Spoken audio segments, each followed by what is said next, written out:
I don't disagree with you whatsoever. Yes, agreed.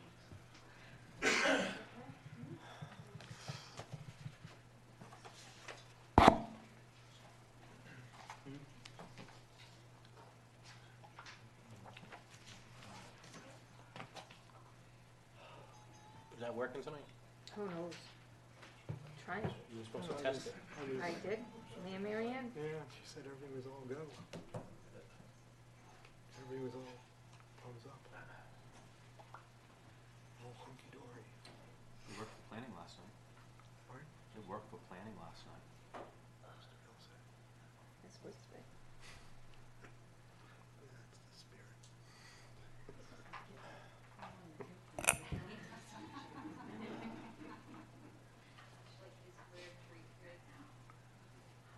Town council meeting there.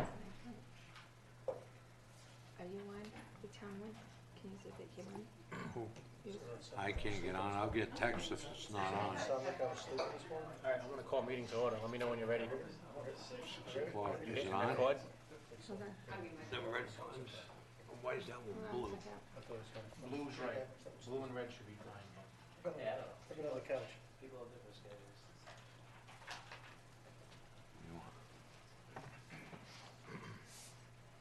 Get started. Meeting called to order. Today is Tuesday, March 6th. Town Council meeting in a joint session with the school committee. Is now 6 p.m. We are meeting at 1170 Main Street, West Warwick, Rhode Island. Councilman Licciardi, Here. Councilman Padula, Here. Council Vice President D'Amico, Here. Council President Goslin, Here. Councilman Messier is absent. I will say Councilman Messier is absent. He will be at the 7 o'clock meeting.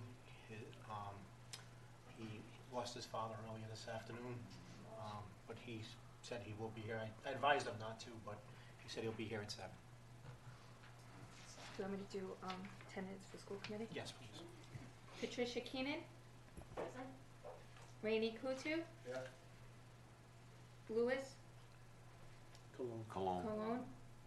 Not here. Susan St. Amman. Here. Steve Lawton. Here. There is a quorum on record. All right. Pre-budget consultation between the West Warwick School Committee and West Warwick Town Council. We do this on a yearly basis. I know some of you haven't seen this yet, but the school committee comes, presents their budget to the town council for pre-hearing, and then they'll come again during budget time also for us. So if whoever wants to present from the school department.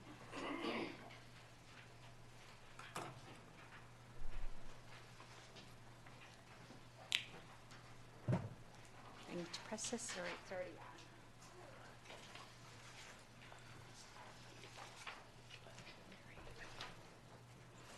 Good evening, President Goslin and members of the council. First, I offer my condolences to Councilman Messier's family on their loss. This evening, we are pleased to present the school department's fiscal year 19 budget. After months of careful consideration, planning, and with the same commitment to the town's fiscal stability we've demonstrated in recent years, I'm happy to report the school department presents a balanced budget which assumes level funding, as well as supports the school department and keeps the current fiscal status of the town in mind. There are numerous progressive initiatives currently taking place in the district, which are providing programmatic options for our students to develop 21st century skills, preparing them for college and career. We continue to make significant advances in curriculum development, innovative teaching and learning practices, as well as technology integration, all in an effort to support a diverse population of learners. As we've recently reported, just such practices have earned the district distinguished honors and most recently awards such as the Samsung Solve for Tomorrow Technology Grant, which is a $25,000 technology grant. We have also been developing pathways that will best suit our students' needs and provide curriculum opportunities for our students. With the changes in regulations regarding student choice and vocational programs in charter schools, we have also been conscious of the need to remain competitive with other districts, around the state regarding pathway options. As examples, currently we offer the Academy of Finance. We have included a pre-engineering component in our facilities operation and management program, and we've now offered a pathway in the arts. We maintain our partnership with the Warwick Career and Technical Center. Our challenge has been to continue our progression in developing and implementing new programs while remaining within the lines of the budget. To the credit of our teachers, administrators, and the whole school department, we collectively have worked together developing best practices and opportunities with the resources available.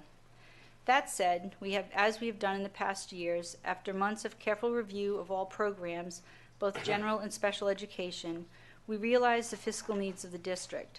The FY19 budget presented tonight supports these needs while remains in compliance with RIDE regulations, the BEP, Rhode Island General Law Title 16. While developing the FY19 budget, we also considered the impact these budgetary decisions will have on future budgets as we make projections for the coming years. And with that, I'll ask Mr. Spagna to come up and present our budget. Thank you, Ken. Good evening. Unlike last time, I will be reading a statement this time, so I want to make sure I hit all the points. The budget before you summarizes the West Warwick School Committee's proposed 5-year education budget for FY19 through FY23. The FY19 budget totals $57,172,541. This is an increase of 1.5%, or approximately $823,000 over fiscal 18. This budget includes level funding from the town for fiscal 19 and 20, and then returns to the average increase of approximately $647,000 a year through FY21 through 23. An anticipated increase of approximately $900,000 in state aid will help offset the level funding impact in FY19, but we will likely experience a bigger impact in FY20 and beyond. I'd like to review some of the major items that have impacted the creation of this budget for 19. You'll note that the salaries have increased mainly for the following reasons: step movement in salaries and certified longevity, as well as class coverage and stipends, resulted in a $327,000 increase. This increase is net of a budgeted savings for employee turnover of $200,000, which is based on the past 4-year history. All other salary areas have experienced cuts totaling approximately $244,000. Most notably, professional development was cut $47,000, substitutes $45,000, overtime was cut $50,000, severance and sick leave payoff was cut $35,000. Professional development in FY18 was designated for new curriculum implementation in that fiscal year alone. Therefore, it's not budgeted again for FY19. As a result, anticipated need for substitutes to cover classes while teachers attend the PD offered has also been decreased. The cuts in severance is based on a 3-year history, and overtime has been reduced to help offset level funding. These changes resulted in a 0.35% increase in salary expenses over FY18. You'll also note that fringe benefits has increased. Due to high-cost claims and past trends, the medical working rates were increased by 20%, which resulted in an approximate increase of $1.1 million. In addition, dental working rates were increased 4% to remain conservative, but historically our finalized dental rates have remained level over the past years. The annual recommended contribution, or ARC, to the Other Post-Employment Benefits Trust has been cut by $201,000 from previously budgeted lines in last year's budget. This is based on the actuarial evaluation performed by Nyhart Actuary and Employee Benefits, our third-party consultant. This reduction is mainly driven by the reduced number of retirees which are covered by our medical plan. Approximately 70 remain on our coverage to date. Municipal pension line has increased approximately $57,000 based on the valuation from the same company. The payments budgeted in these two lines will continue our commitment to fully fund projected obligations we have to our employees' retirement needs. Excuse me. Certified pension and taxes have increased significantly due to projected increases in various salary lines. The net effect of these changes resulted in an 11.22% increase in fringe benefit expense, which again is mainly driven by our anticipated medical costs. Other areas of the budget worth noting are the cuts in the following categories. Professional and technical services have been cut 25.7%, a savings of approximately $245,000. Property services has been cut 1%, a savings of approximately $5,000. Other purchase services have been cut 4.75%, a savings of approximately $273,000. Supplies have been cut 19%, a savings of approximately $266,000. Property has been cut 30%, a savings of approximately $151,500. These cuts have been made to offset another year of level funding and to maintain current staffing levels for our students, who are our number one concern, as well as be able to meet our anticipated transportation, out-of-district placement, and infrastructure maintenance needs.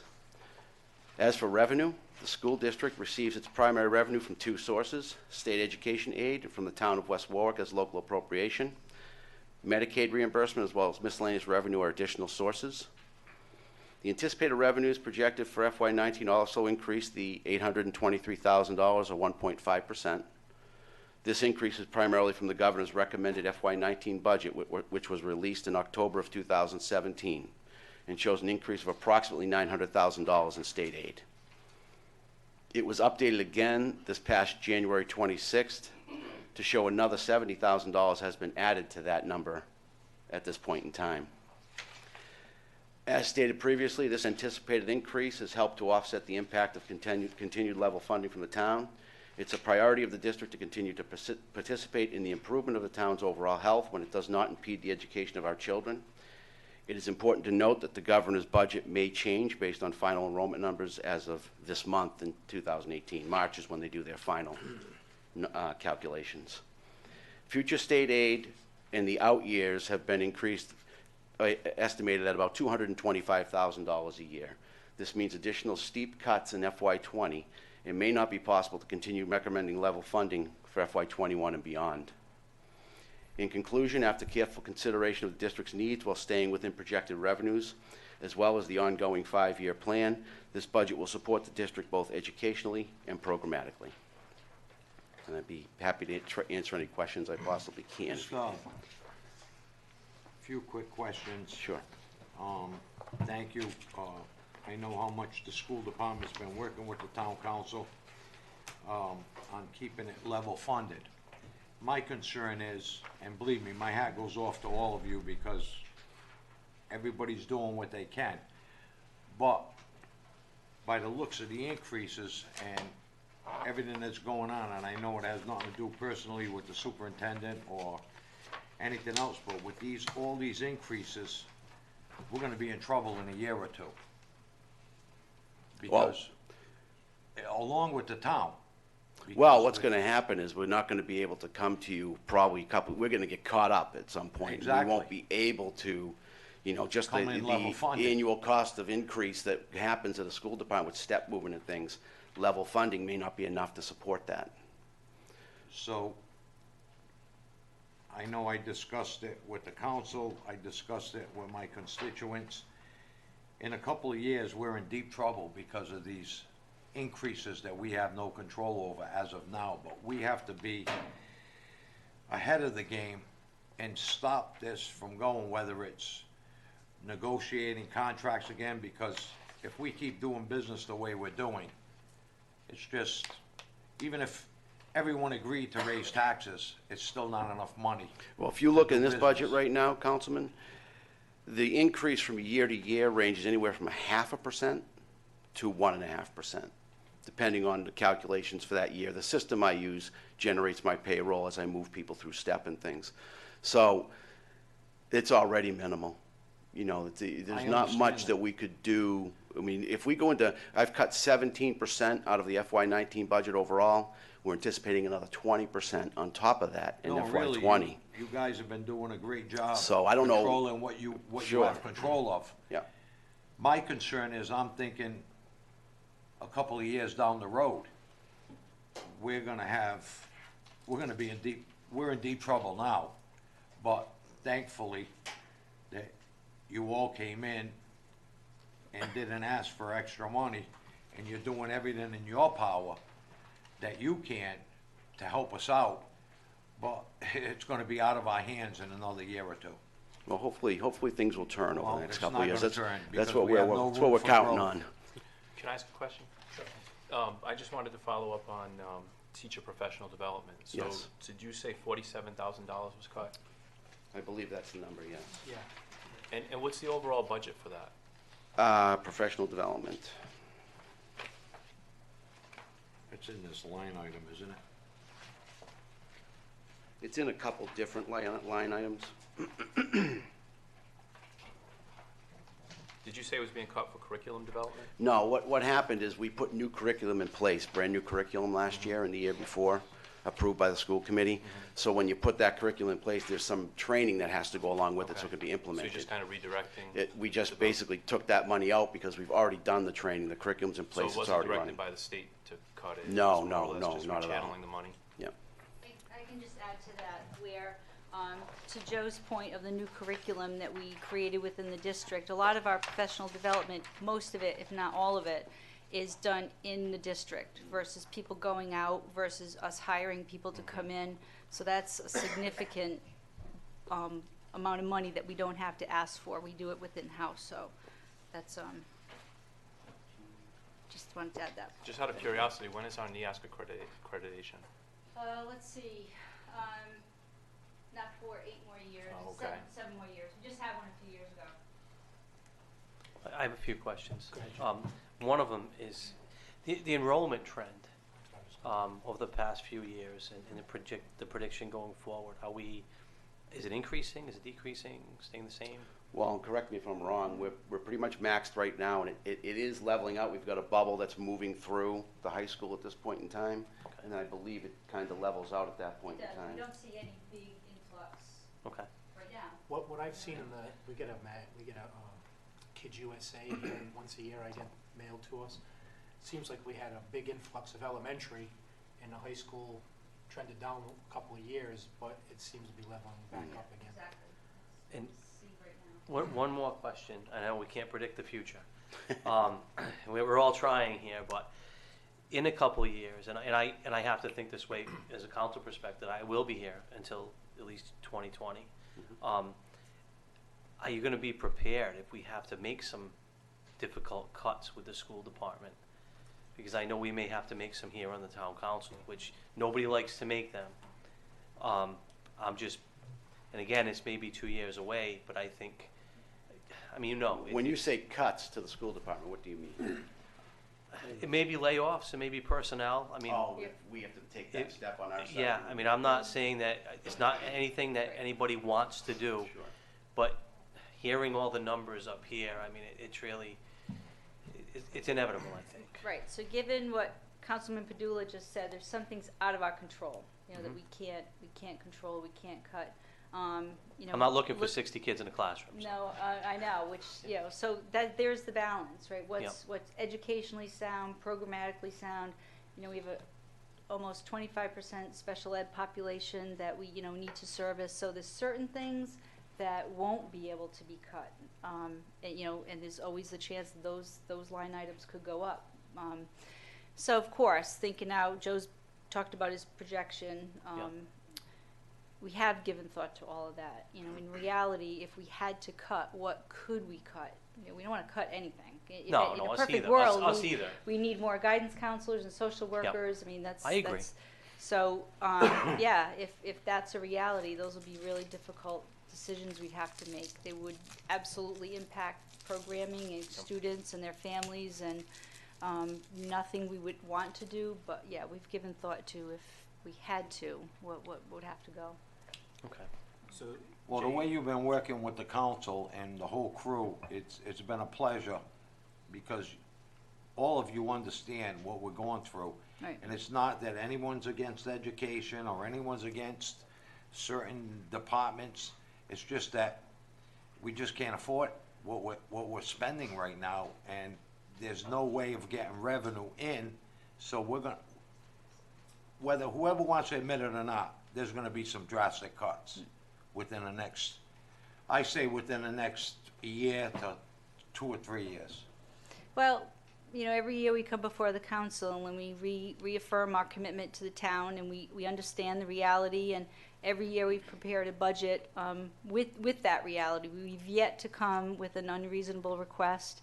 You know, we've agreed to level funding with our budgets for several years now. So, you know, I think our commitment has been demonstrated over and over. And I we've been able thank each and to every give one of you back- personally for that. Thank you. I appreciate that. Give back in any way we can, whether it's in, you know, help for the solar panels or services. You know, we've been able to partner, and we agree that that's the only way it's going to work if we work together. Oh, yeah, and you know, pointing out, just last week, Ken Townsend's helping our electrical inspector, Exactly. changing out panels and reducing costs between both, Yep. helping out with the Civic Center and ice rink over the years.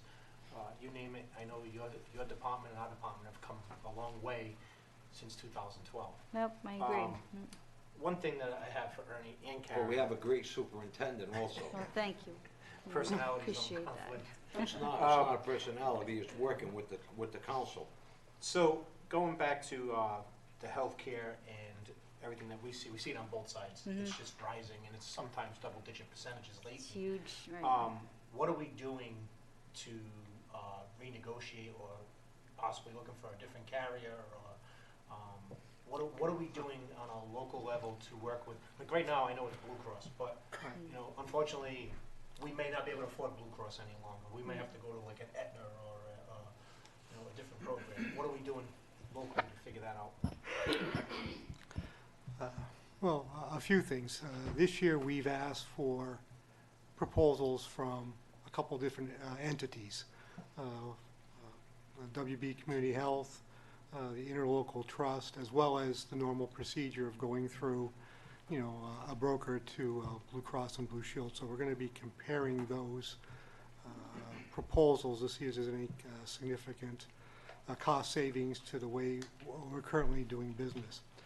You know, many of the contracts, again, at this point, you know, you can't have specific vendors. And that state law changed a few years ago.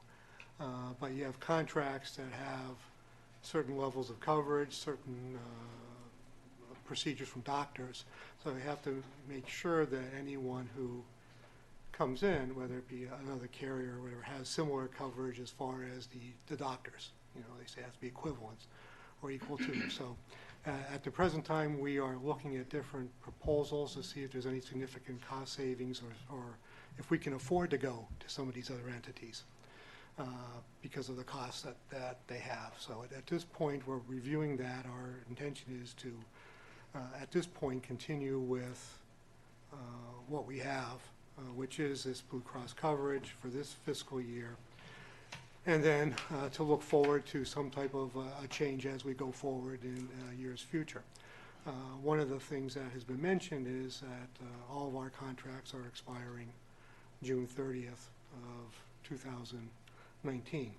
And we'll be negotiating new contracts as we go, so any type of impediment or language that could be restrictive would be certainly removed as we go forward. But at the present time, we are pretty much locked into what we're doing now, looking at different vendors to see if we can make changes to administrative units and so on and so forth. But is that also in effect for new hirees? Because it seems like for the past 12 years I've been here, and David, it seems like we know we're in trouble with what we're into, and we had no control over years ago, but we have control now, that we just keep doing business as usual by not letting the new hirees come into different plans or different. I don't hear anything that's being done with that. It's just, oh yeah, they're in, put them back in with the rest of them. And we keep building it up, and we can't afford what we have now, and we're not doing anything to stop it. So that's what's most concerning to me. Well, again, new employees have an option of going to traditional health care, Health Made Coast to Coast, or HSA. Most employees now are going to HSA, which hopefully will save money in the town as far as less claims, because there's more incentive not to go to the doctor if you don't need to. But as you said, right now, I mean, many of our procedures are set by or are based upon compliance with union contracts that have been negotiated in various areas. So, as I said, that when we going forward, that's when you have to look at changing what we do and how we do it. And we also can continue to look at different programs that may be able to reduce costs for prescriptions or things of that nature. So within the confines that we have, we're looking to save money where we can. But the biggest area will be, as we go forward, is to review what we have as far as any language, contractual languages that limits our ability to make changes that we feel are necessary going forward. So, Ernie, another thing, so I can stay on the school side here, Mhm. is self-insured, as far as healthcare, it's not my expertise, but I know I've had meetings with you with other local companies or Right. whatever to talk about health insurance. Is self-insured working for us or going non-self-insured? I don't know what they call it, but what's better off for a town? Well, I believe most communities are in a self-insurance plan, and there are different ways that can be done. Some self-insurance plans are set up, they're all set up on a premium basis, just like our self-insurance program is as well. Those healthcare providers do our administration for us. Right, right now, our healthcare administrator is Blue Cross and Blue Shield. And that's something we're looking to change, because that's a little bit more expensive than some other options as far as administration goes. But that's what our current carrier is, our administrator. Under different programs, such as the Interlocal Trust, they do the administration for that program. But under their program for self-insurance, it's really a premium, and it's a trust, and it's a pool. So at that point, some risks are shared by other communities, and then, so there's a pool there. But under that concept of that trust, if you do really well, you don't really get all the benefit of doing well.